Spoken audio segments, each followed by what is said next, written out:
Je l'ai vu verser le poison dans mon verre, ses mains tremblantes masquées par un sourire filial. La serveuse, une ombre discrète dans le tumulte du dîner familial, m'a glissé un mot à l'oreille. « Votre belle-fille a mis quelque chose dedans. » J'ai échangé ma coupe sans un mot, et j'ai regardé ma femme avaler la sienne, ignorant tout. Ce soir-là, à Paris, sous les lumières froides du restaurant du Marais, j'ai décidé que la vengeance ne serait pas un cri, mais un murmure qui étoufferait leur vie une à une. La famille, ce sanctuaire factice, s'est fissuré comme un vitrail gothique sous la pluie. Mon nom est Henri Duval, et j'étais l'homme qui avait tout sacrifié pour eux, ma carrière de procureur, mes nuits solitaires, mon âme même.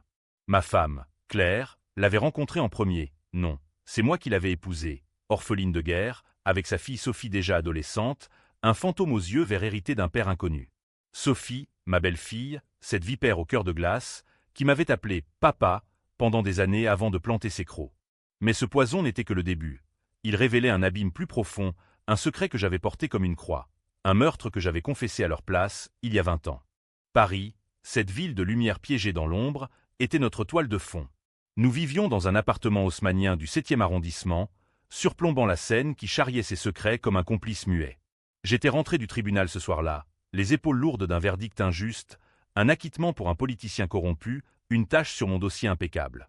Claire avait insisté pour ce dîner, pour fêter nos retrouvailles, disait-elle, mais ses yeux fuyants trahissaient autre chose. Sophie était là, revenue de son exil londonien, avec son mari anglais, un banquier falot nommé Édouard, et leur fils de 5 ans, un gamin pâle qui mâchonnait son pain sans appétit. La serveuse, une jeune bretonne aux taches de rousseur, avait surgi comme un ange déchu. Elle avait vu Sophie s'approcher de la table des vins, feignant de rectifier une serviette, ses doigts effleurant le bord de mon verre. « Monsieur, prudence !» avait-elle murmuré en débarrassant une assiette vide, son souffle chaud contre mon oreille.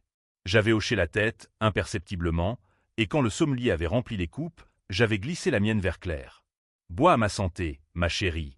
lui avais-je dit, ma voix un velours tendu sur des lames. Elle avait bu, riant à une anecdote d'Édouard sur la City.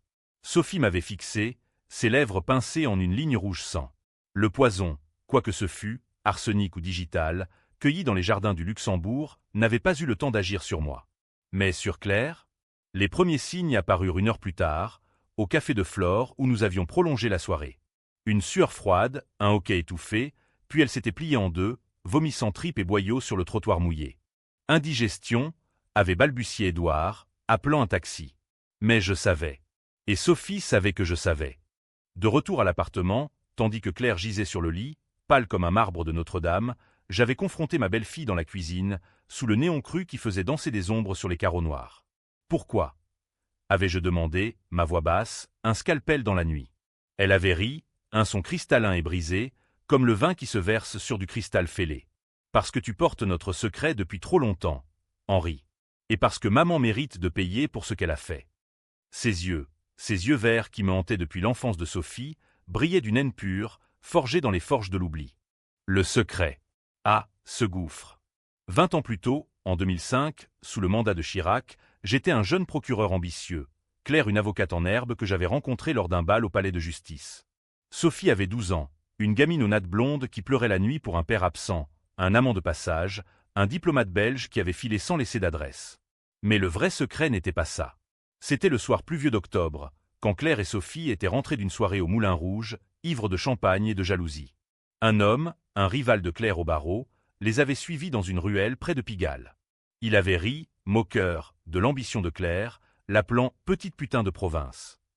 Sophie, furieuse, avait ramassé un tesson de bouteilles brisées par la pluie et l'avait enfoncé dans la gorge de l'homme, 1, 2, 3 fois, jusqu'à ce que le sang gicle comme une fontaine baroque. Claire avait paniqué, crié, mais Sophie, cet enfant démoniaque, avait ri, il le méritait, maman. Pour toi. Elles étaient rentrées, couvertes de boue et de mensonges, et m'avaient tout avoué au petit matin. J'étais l'amour de Claire, son bouclier. J'avais effacé les traces, corps jeté dans la Seine depuis le pont des Arts, alibi forgé avec des témoins complices, un concierge ivrogne, une prostituée reconnaissante. Et quand la police avait enquêté, j'avais pris le blâme, un accident lors d'une rixe, j'étais là, j'ai paniqué. 12 ans de prison, dont 8 purgés grâce à des appuis. J'avais sacrifié ma jeunesse pour elle, émergé un homme brisé mais loyal, reprenant ma vie comme un fantôme dans la machine judiciaire. Et maintenant, Sophie voulait me faire taire. Pourquoi ? Parce que l'homme assassiné n'était pas un rival anonyme. C'était le père biologique de Sophie, le diplomate belge, revenu incognito pour réclamer sa paternité. Claire l'avait su, l'avait repoussé avec fureur lors de cette soirée. Sophie avait tué son propre sang, par un amour filial tordu, pour protéger sa mère. Et moi, l'idiot, j'avais porté le fardeau.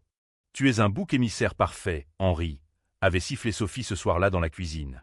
Mais maman a trop profité de ta silence. Elle boit ton poison maintenant. Claire survécut, miraculeusement, les médecins du Pitié-Salpêtrière attribuant l'empoisonnement à une intoxication alimentaire. Mais le doute s'était insinué, un ver dans la pomme du paradis familial. Les jours suivants furent un balai de suspicion. Édouard, ce crétin anglais, feignant l'inquiétude tout en consultant discrètement des avocats. Sophie, oscillant entre tendresse feinte et regards assassins. Claire, faible, murmurant des « je t'aime » qui sonnaient comme des adieux. Moi, je planifiais. La vengeance, en France, n'est pas un feu d'artifice américain. C'est une lente érosion, comme la loi rongeant ses rives calcaires, patiente et inexorable. J'ai commencé par fouiller. Dans le bureau de Sophie, sous une pile de factures de son cabinet de mode éphémère, une boutique rue du Faubourg Saint-Honoré qui croulait sous les dettes, j'ai trouvé les lettres.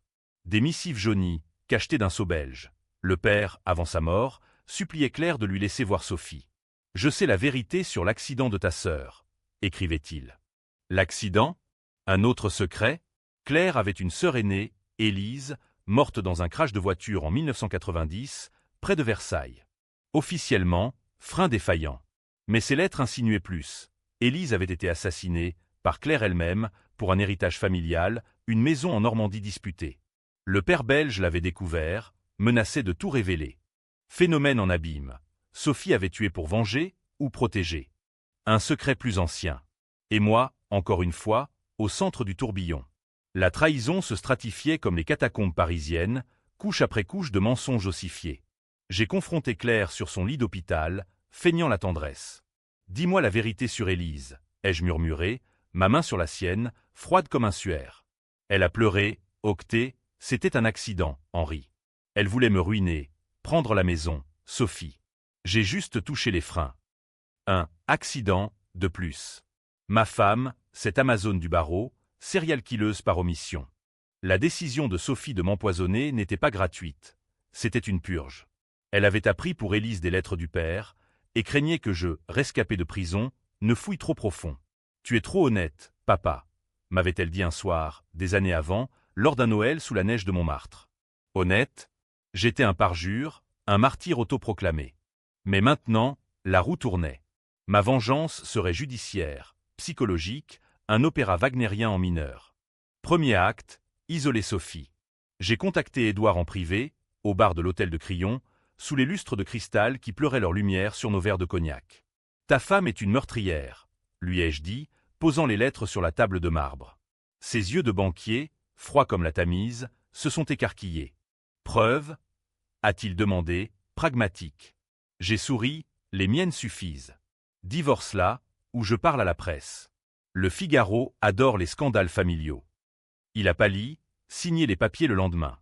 Sophie, abandonnée, errait comme un spectre dans l'appartement, hurlant des accusations. « Tu mens, Henri. Édouard est un lâche. » Claire, remise mais fragile, assistait à l'effondrement en spectatrice muette. Je l'ai emmenée en week-end à Giverny, chez Monet, pour nous recentrer. Là, sous les nymphéas fanés par l'automne, je lui ai tout révélé. Sophie voulait nous tuer tous les deux. Pour Élise, pour le père, pour tout. Elle s'est effondrée en sanglots, confessant enfin « J'ai empoisonné Élise moi-même, Henri. » Pas d'accident. Elle savait pour mes amants, menaçait de tout dire à la famille. Un autre meurtre. Ma vengeance contre Claire? Pas encore. Elle était ma faiblesse, ce fil ténu qui me rattachait à l'humanité. Mais Sophie contre-attaqua. Morning devinrent cauchemar, appels anonymes à mon bureau, rumeurs au tribunal. Duval, le parjure, a falsifié des preuves pour sa femme. Le président du parquet, un vieil ami, me convoqua. « Henri, retire-toi. Trop de bruit. » Je refusai, bien sûr. Au lieu de ça, je plantais les graines. Une nuit, alors que Sophie dormait, j'injectais dans son ordinateur des fichiers falsifiés. Plan d'un chantage contre Édouard, aveu codé sur le meurtre du père. Quand la police frappa, type anonyme, bien sûr, elle fut arrêtée pour tentative d'empoisonnement et extorsion. « C'est lui !» hurla-t-elle en menottes, pointant mon ombre dans le couloir du commissariat du 8e. Henri est le monstre. Le procès fut un cirque baudelairien, un carnaval de mensonges sous les flashs des tabloïds. Paris bruissait, le procureur empoisonné par sa fille. Sophie, défendue par un ténor du barreau, ironie, un ancien rival de Claire, nia tout, accusant la serveuse de fabulation. Mais mes preuves, forgées dans l'atelier de ma rage, tinrent. Le jury, des bourgeois du Marais aux yeux lasses, la condamna à 10 ans. Twist, Édouard témoigna contre elle, révélant ses dettes, ses amants, un tableau de décadence. Elle me fusilla du regard depuis la cage. Tu paieras, papa. Pour tout. Libérée sur appel, l'argent belge, encore, Sophie disparut. Claire, brisée, supplia. Pardonne-la, Henri. C'est ma faute. Je feignis le pardon, mais intérieurement, le poison bouillonnait. La vengeance culmina lors d'un gala au Louvre, sous la Vénus de Milo qui toisait nos hypocrisies. Sophie réapparut, radieuse, au bras d'un député sulfureux. Je l'attirai dans les salles désertes des antiquités égyptiennes, où les momies murmuraient leurs malédictions. Finissons en, dis-je, sortant une fiole, le même poison, distillé dans un labo clandestin de Belleville. Elle rit, tue-moi, Henri. Mais tu seras le meurtrier cette fois. Je versai le contenu dans un gobelet de vin volé au buffet. Bois. Pour Élise, pour ton père, pour Claire. Elle but, hésitante, puis convulsa, s'effondrant parmi les scarabées d'or. Mais le twist, ce n'était pas du poison. Du laxatif, puissant, théâtral. Elle survécut, humiliée, vomissant ses tripes devant les invités accourus. Le scandale éclaboussa le député, la presse, la fille empoisonneuse frappe encore. Pourtant, le vrai coup, j'avais enregistré sa confession, murmuré dans l'ombre, « Oui, j'ai tué papa. » Pour maman. Diffusée anonymement sur France Inter, elle rouvrit l'enquête sur le meurtre de 2005. Sophie fut arrêtée pour de bon, cette fois pour homicide. Claire, confrontée, avoua tout, Élise, le père, les accidents. Elle prit 5 ans, pour complicité. Et moi, innocent en surface, je regardais Paris depuis mon balcon, la scène indifférente. La vengeance avait un goût amer. J'avais sauvé Sophie en la brisant, puni Claire sans la haïr. Le gamin, le fils d'Édouard, m'appelait encore grand-père, ignorant les abysses. Fin heureuse. Biquet. Les lecteurs jugeront. Moi, je bois seul, à la santé des fantômes. Les nuits suivantes furent hantées par les échos du gala. Le Louvre, ce temple de la mémoire pétrifiée, avait vu plus qu'un scandale. Il avait assisté à la naissance d'un monstre que j'avais nourri de mes propres mains. Sophie purgeait désormais à Fleury-Mérogis, cette forteresse de béton gris près de Paris, où les rêves se noient dans l'urine et les cris. Claire, assignée à résidence dans notre appartement, errait comme une veuve en deuil de sa propre innocence. Moi, Henri Duval, procureur respecté en sursis, je naviguais les couloirs du palais de justice comme un funambule sur un fil de rasoir. Le twist de la fiole vide n'avait pas suffi à apaiser ma soif. La vengeance, cette maîtresse jalouse, exigeait plus, une dissection complète des chairs familiales. J'avais toujours su que Sophie n'était pas seule dans sa noirceur. Édouard, ce banquier aux manières oxfordiennes, cachait ses propres squelettes. Pendant que Sophie croupissait, j'ai creusé. Un appel à un contact à la DGSE, un vieil ami de cellule, repenti des services secrets, révéla les transferts. Des fonds de Sophie vers des comptes offshore à Genève, mais pas pour la mode. Pour un trafic d'art volé, des icônes byzantines dérobées en Grèce, vendues aux collectionneurs parisiens via Édouard comme intermédiaire. Il la protégeait, Henri, me dit mon contact au téléphone, sa voix craquelée par des années de tabac gaulois. Et elle le tenait par les couilles. Photo de lui avec des mineurs, lors d'un voyage d'affaires à Bangkok. Dégoûtant, mais prévisible. Édouard, le mari falot, était un prédateur en col blanc. J'ai souri dans le vide du bureau, face à la tour Eiffel qui scintillait comme une promesse brisée. La contre-attaque fut douce, une lettre anonyme au Financial Times, avec preuve jointe. Le lendemain, Édouard était arrêté à Heathrow, extradé vers Paris sous les flashs des paparazzis. Pédophile en vue, titrait Le Monde, un coup de poignard dans son empire financier. Sophie, informée en cellule, m'envoya une lettre. Tu détruis tout, Henri. Même le gamin le sent. Il pleure pour son père. Le gamin, petit Louis, 5 ans, aux yeux verts comme sa mère, mais avec l'innocence d'un agneau. Il vivait désormais chez une nounou dans le 16e, un appartement bourgeois où les jouets gisaient abandonnés comme des rêves avortés. Je le visitais, apportant des croissants de chez Ladurée, sucrés comme des mensonges. « Grand-père, pourquoi maman est partie ?» demanda-t-il, ses petites mains poisseuses sur mon pantalon. Je mentis, elle voyage, mon cœur. Pour du travail important. Mais la tension montait. Claire, libérée sous caution en attendant son procès, devint paranoïaque. « Ils viennent pour moi, Henri », murmurait-elle la nuit, les rideaux tirés sur la scène qui miroitait comme un serpent. « Qui » demandai-je, feignant l'incompréhension. « Les fantômes d'Élise, du père. » Elle avoua plus, Élise n'était pas la première. En 1985, étudiante à la Sorbonne, Claire avait poussé une rivale, une fille de banquier, du haut des escaliers de la bibliothèque Sainte-Geneviève. Elle couchait avec mon amant, expliqua-t-elle, les yeux vitreux. J'ai glissé, elle a trébuché. Un pattern, la jalousie comme l'âme, aiguisée par l'ambition. Ma propre noirceur affleurait. Étais-je meilleur qu'elle? J'avais tué, non de mes mains, mais par omission, le corps dans la Seine, les alibis. La prison m'avait appris la patience, cette vertu française par excellence, celle des rois déchus attendant leur revanche à Versailles. Je décidai de frapper Claire au cœur, son legs. L'héritage de la maison en Normandie, cette bâtisse normande aux murs couverts de lierre, disputée avec Élise. J'engageai un notaire véreux, un collègue du barreau, endetté jusqu'au cou, pour falsifier les documents. La propriété me revenait, Claire déshéritée pour indignité morale.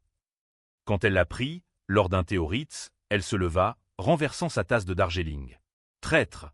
siffla-t-elle, sa voix un écho de Sophie. « Après tout ce que j'ai fait pour toi. »« Ce que tu as fait ?» rétorquai-je, calme. « Tu m'as fait porter tes crimes, Claire. Élise, la rivale, le père. Je suis ton bouc, ton sacrifice. » Elle pleura, supplia, mais je partis, laissant la pluie laver les trottoirs des Champs-Élysées. Ce soir-là, elle tenta le suicide, barbiturique volé à l'hôpital. Les pompiers la trouvèrent, pâle, murmurant mon nom comme une malédiction. À l'hôpital, je veillais, ambigu. Pitié ou calcul? Elle survécut, mais brisée. « Tue-moi, Henri », murmura-t-elle. « Pas encore, » répondis-je. Le procès approchait, un amphithéâtre de juges aux perruques poudrées, où les aveux de Claire feraient d'elle une paria. Mais Sophie, de sa cellule, ourdissait. Une évasion? Non, pire, un pacte. Elle contacta Édouard en secret, via un avocat véreux, pour un plan, accuser-moi du trafic d'art, me faire tomber comme un domino. La trahison s'inversa. Lors d'une audience préliminaire au tribunal de Paris, Édouard, en costard impeccable malgré les menottes, témoigna « Henri Duval m'a impliqué. Il haïssait Sophie depuis toujours. » Mensonge pur, mais semé de preuves fabriquées, virement de mon compte, falsifié par un hacker à la solde de Sophie. Le président fronça les sourcils. « Monsieur Duval, vous êtes suspendu. » Enquête interne. Le scandale enflamme à Paris. Le procureur, pédophile et trafiquant. Libération en first page, une caricature de moi en diable cornu. C'était le moment du doute. Dans mon appartement vide, face à la tour Eiffel éteinte, je bus du calvados normand, amer comme la trahison. Étais-je le vilain? La vengeance m'avait corrompu, me rendant semblable à elle. Mais non, j'étais le miroir. Le lendemain, je contre-attaquai. Appel à mon contact DGSE, tracer les hackers. Résultat, un lien direct à Fleury, via un gardien corrompu payé par Sophie. Raid nocturne, preuve saisie, Édouard craque, avoue le chantage. Le contre-twist, Sophie n'était pas seule. Le gamin, petit Louis, avait été enlevé, non, caché par Édouard pour forcer ma main. Rends Sophie libre ou l'enfant meurt, menaça un appel masqué. Mon cœur se serra. Le petit, innocent dans ce théâtre macabre. Je négociais, échange au Pont-Neuf, minuit, sous la statue d'Henri IV qui riait de nos folies. J'arrivai, seul, un sac de cash factice. Édouard surgit, tremblant, Louis endormi sur son épaule. Laisse-le, dis-je. Mais Sophie apparut, échappée, corruption massive, un pistolet à la main, volé à un amant flic. Finissons, famille, dit-elle, son sourire tordu. Bang! Le coup partit, touchant Édouard en pleine poitrine. Il s'effondra, gargouillant, pour l'enfant. Louis hurla, se réveillant. Je bondis, désarmai Sophie dans une lutte fratricide sur les pavés mouillés. Pourquoi lui? Haletai-je. Il savait pour Élise. Il voulait divorcer, prendre Louis. Encore un meurtre pour protéger. La police arriva, mon appel silencieux, Sophie arrêtée pour homicide aggravé. Louis, sauvé, pleurait dans mes bras. Claire, apprenant tout à l'hôpital, murmura « Tu es notre sauveur, Henri. » Ou notre bourreau. Ambigu, comme la France elle-même, terre de lumière et d'ombre. Le Pont-Neuf, ce vieux complice des duels amoureux et mortels, avait bu le sang d'Édouard comme la Seine avale les secrets. Son corps flottait désormais, anonyme parmi les déchets, tandis que Sophie hurlait des imprécations depuis le panier de la police, ses menottes cliquetant comme un refrain de Rimbaud. Louis, ce petit être fragile, s'accrochait à moi, ses larmes salant ma chemise. « Papa est parti au ciel », demanda-t-il, ses yeux verts, ses yeux maudits, fixés sur les lumières de l'île de la Cité. Je mentis encore, il veille sur toi, mon ange. Retour à l'appartement haussmannien, ce mausolée de parquet ciré et de souvenirs empaillés. Claire, sortie de l'hôpital contre avis médical, nous attendait, un spectre en robe de chambre de soie fanée. Elle prit Louis dans ses bras, murmurant des berceuses normandes apprises de sa mère, mais ses yeux sur moi étaient des poignards. Tu l'as provoqué, Henri. Tout ça pourquoi? Une vengeance qui nous noie tous. Je ne répondis pas. Les mots étaient superflus face à l'abîme qui nous séparait désormais, plus large que la Manche. Les jours devinrent un brouillard judiciaire. Le procès de Sophie pour le meurtre d'Édouard domina les ondes, France 2 en direct, des experts psychiatres disséquant son trouble borderline, des féministes criant au patriarcat vengeur. Moi, réhabilité après l'enquête sur les faux virements, je témoignais, elle a tiré pour protéger son enfant, mais c'était calculé. Comme tout chez elle.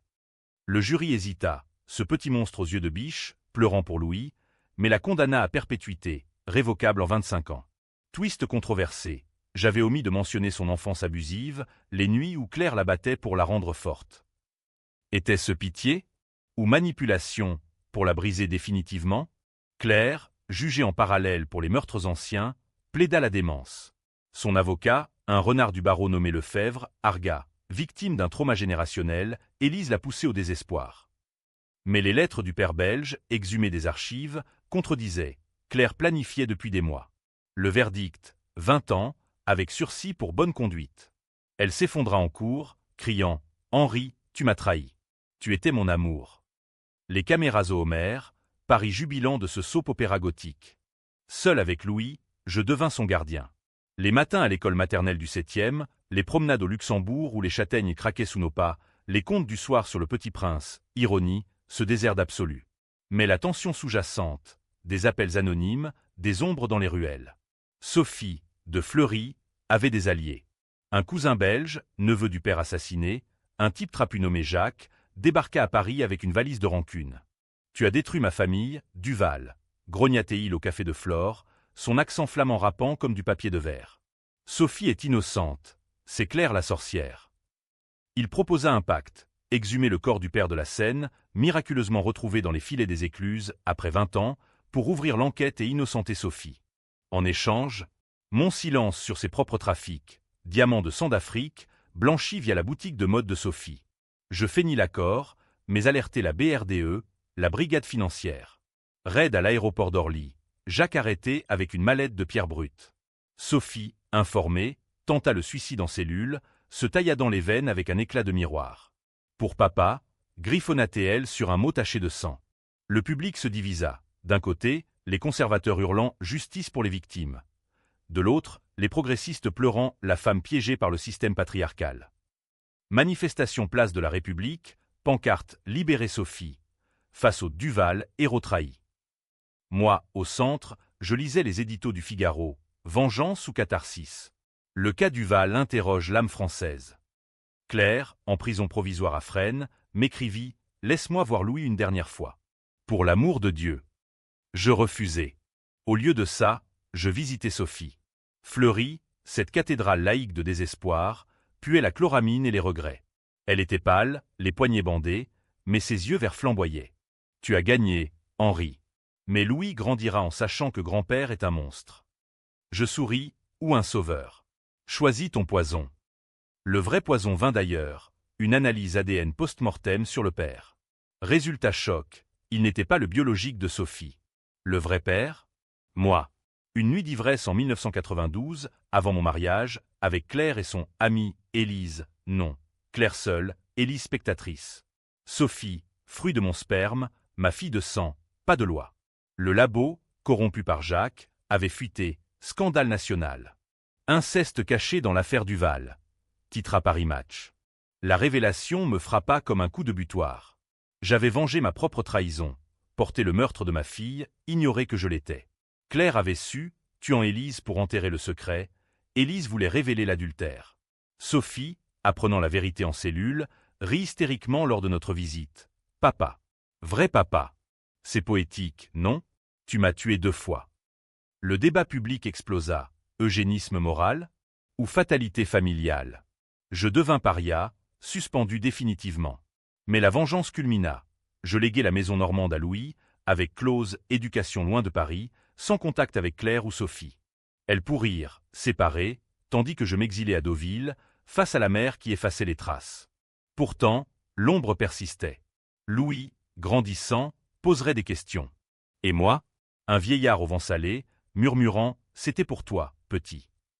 Deauville, cette perle normande où les vagues clapotent comme des regrets inavoués, devint mon exil volontaire.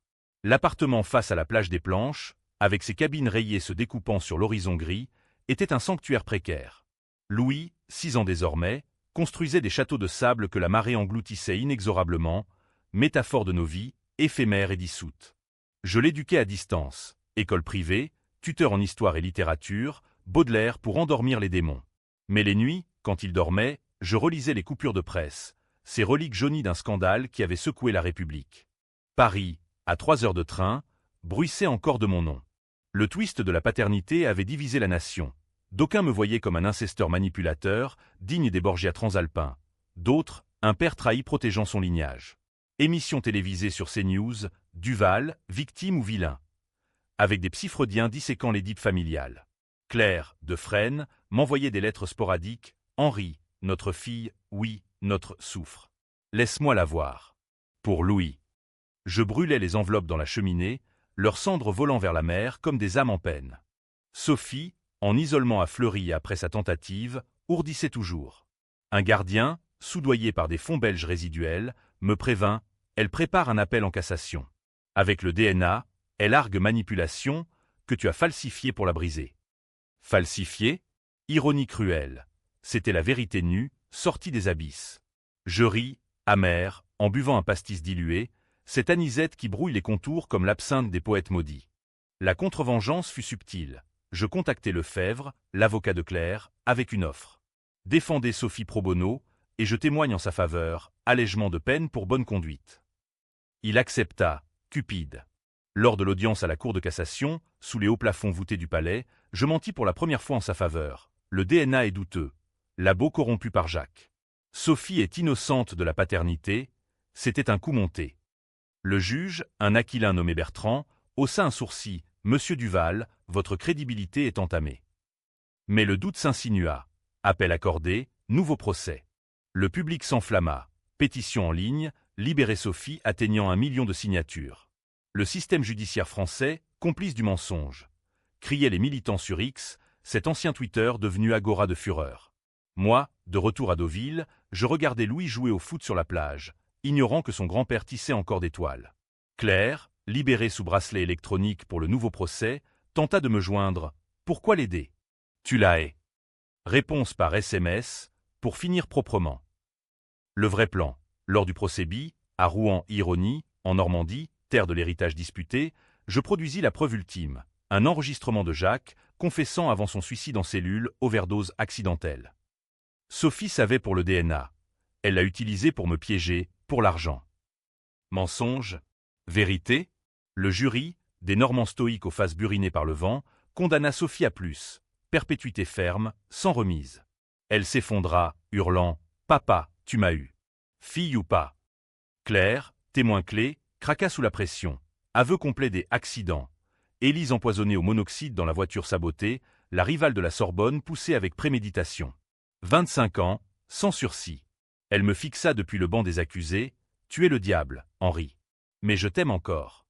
Débat moral, amour toxique ou Stockholm syndrome. Les féministes se divisèrent, les conservateurs jubilaient.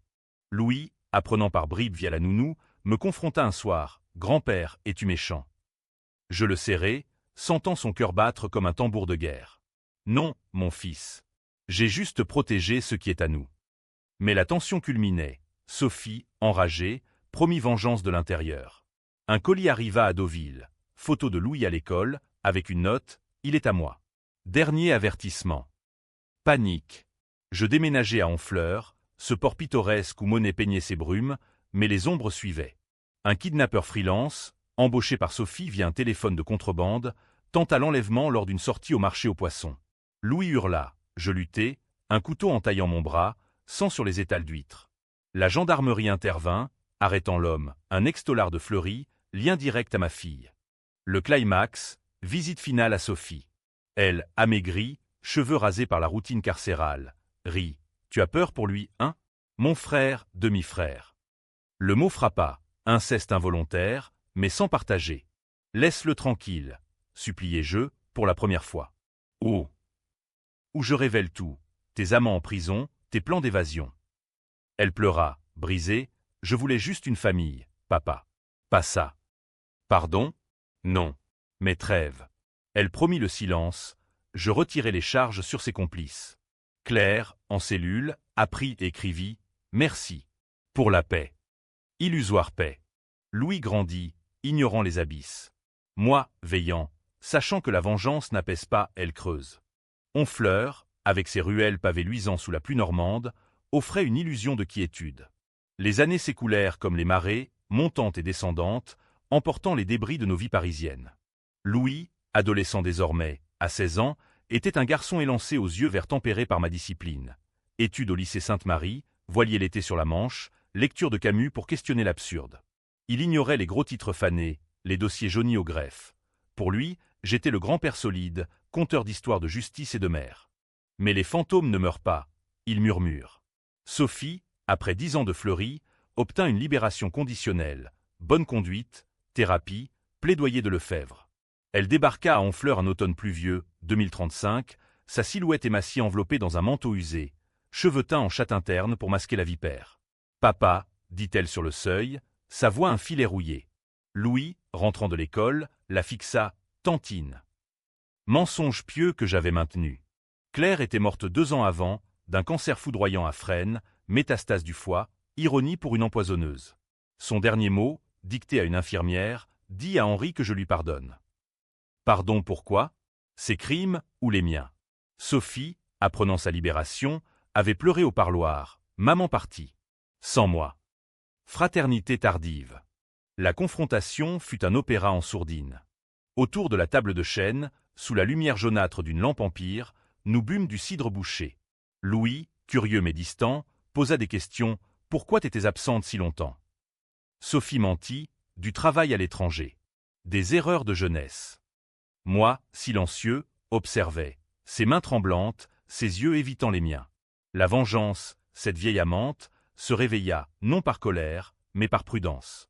Elle resta 1 semaine, dormant dans la chambre d'amis, aidant au repas, sole normande, pomme à l'angevine. Des moments tendres, promenade au port, où elle racontait des fables belges à Louis, masquant les cicatrices. Mais la nuit, je fouillais son sac, pilule pour anxiété, un carnet codé listant des contacts ex-amants, peut-être complices. Le doute rongeait, venait-elle pour guérir ou pour reprendre? Le twist final éclata lors d'une tempête, la mer hurlant comme une banshee celte. Louis confia, Tantine m'a dit que tu as menti sur papa, qu'il n'est pas mort, mais caché. Mensonge de Sophie, pour semer la zizanie. Je confrontai, dans la cuisine, foudre illuminant son visage hagard. Pourquoi? Elle craqua, pour le ramener à moi. Louis est à moi, Henri. Mon fils, pas ton jouet. Et toi? Tu m'as volé ma vie. La révélation. Elle avait planifié un enlèvement doux, émigration en Belgique, avec faux papiers via Jacques, mort, mais son réseau vivant. La décision controversée. Appeler la police? Non. Au lieu, je versai le cidre. Le vrai poison cette fois. Extrait de digital cueilli dans les dunes, dosé pour paralysie, non mort. Bois à notre famille réunie, dis-je. Elle but, convulsa, s'effondrant. Louis, entendant le bruit, accourut. Qu'est-ce que? Je mentis, crise d'épilepsie. J'appelle les secours. Hôpital de Trouville, empoisonnement accidentel, diagnostiqué. Sophie, intubée, murmura dans le coma. Tue-moi. Fini. Elle survécut, paraplégique, condamnée à un fauteuil roulant, vengeance eugénique? Ou miséricorde tordue? Le public, informé par fuite, se scinda, Duval, euthanasieur déguisé. VS, justice poétique pour la vipère. Louis, choqué, me quitta pour un internat à Caen. Je te crois, grand-père. Mais j'ai besoin de temps. Seul, face à la mer déchaînée, Je compris. La vengeance n'a pas de fin heureuse. Bi kịch. Oui, pour tous. Sophie, en maison de repos belge, écrit des mémoires. Mon père, mon bourreau. Louis, ignorant, navigue vers l'inconnu. Moi, j'attends la marée qui m'emportera, murmurant, c'était pour l'amour. Ou la haine. Qui sait?